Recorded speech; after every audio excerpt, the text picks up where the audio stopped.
গম্ভীর গত বছরের জুলাইয়ে প্রধান কোচ হওয়ার পর সীমিত ওভারে ক্রিকেট দুর্দান্ত খেলছে ভারত। দুবাইয়ের এই বছরের মার্চে জিতেছে আইসিসি চ্যাম্পিয়ন্স ট্রফি। সেই দুবাইয়ে সেপ্টেম্বরে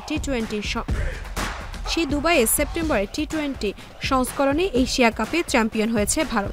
কিন্তু তার অধীনে দলটি আশানুরূপ পারফরম্যান্স করতে পারছে না।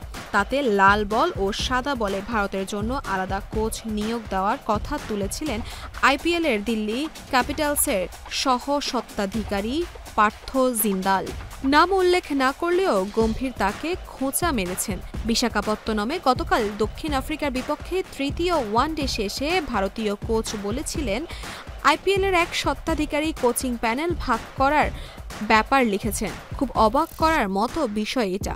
প্রত্যেকের উচিত নিজের সীমার মধ্যে থাকা, কারণ যদি আমরা কারো সিস্টেমে মাথা না ঘামাই, তাদেরও আমাদের ব্যাপারে মাথা ঘামানো উচিত না।